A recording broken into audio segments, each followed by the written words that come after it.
Today, we're going to demonstrate the elevated confit. Many years ago, after batch cooking a ton of duck leg confit, which I finished in 2 weeks, I decided to confit some chicken leg. Now, chicken legs, even though they're dog meat, they're a bit more delicate than duck meat. So I thought I'd cook it confit to have a bit more control. I used the same exact container, had the chicken thighs, had some olive oil, and I sous vide cooked it at 71 degrees Celsius for 4 hours. Simple. But precisely because I used a glass container, what I realized was, after it finished cooking, at least 1/3 of the container was actually chicken liquid. Now, we all know surface moisture, not temperature, is the #1 enemy to good browning. And when you have a piece of meat that is soaked in its own liquid for a long period, even deep frying wouldn't save it. This was of course not the problem back in the olden days when fine dining was still about the food, because most recipes calls for you to bring it to a bare simmer. That's enough to evaporate the water content, so the duck legs are just submerged in duck fat. Now, when you constantly talk about the herb you grew in your mother's back garden, low temperature confit became very fashionable. What some chefs might not realize is what they see as a pool of oil is actually mostly meat juice. For those of you who are smart enough to skip high school physics, this is what I meant. Because of the different density, oil floats to the top while water sinks to the bottom. So imagine your piece of meat being here.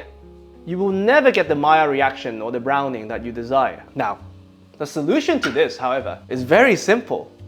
All we need to do is to do exactly the same thing, but elevate the piece of meat just enough so that it's submerged in fat. To help me demonstrate my thesis, we have Mr. Fabio Galli's Sakura beef fillet, which is made from the Cimento cattle. This is aged for 30 days, and my butcher aged it for another 15. If you look at the marbling, this is probably the best ex-dairy meat money can buy, and it deserves the elevated treatment. So now, we salt very generously on all sides.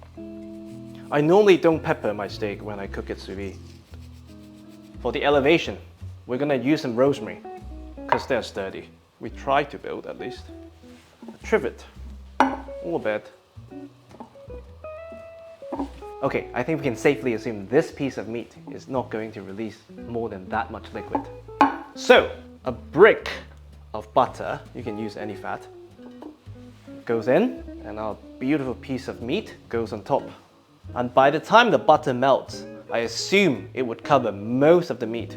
But I suppose, just to be on the safe side, another brick. That will do the job. Now, all we have to do is to lower this into the water bath at 54 degrees Celsius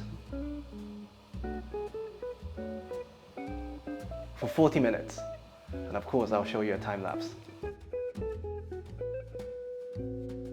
So, I should have melted the butter beforehand, but I was corrupted by social media. I wanted to make a really badass time lapse. Instead, now you have a 30-minute time lapse of the butter melting.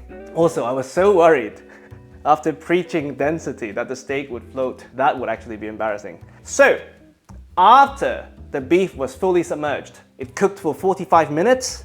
As you can see, the milk soluble from the butter and the cooking liquid are at the bottom. Our piece of meat is now perfectly cooked and coated by ghee, by clarified butter. This is the dream scenario for good browning, good searing, good Maillard reaction. Let's do it. After all that good work, we're going to be extra careful to take this out without touching the liquid at the bottom, I hope. And because we didn't vacuum pack it, it didn't turn gray like it normally does with sous vide. Beautiful. It smells like rosemary milk. I know it sounds disgusting, but it's actually not too bad. Now we add some black pepper. Now, very hot pan. And because this is coated with ghee, no need for oil. We go. There is absolutely no splashing. Do you know why? Because there's absolutely no surface moisture. This is perfect.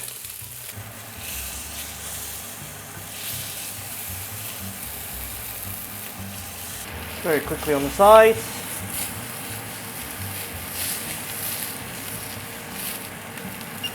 And that's it. So what we have here is a piece of meat that is beautifully browned and perfectly cooked.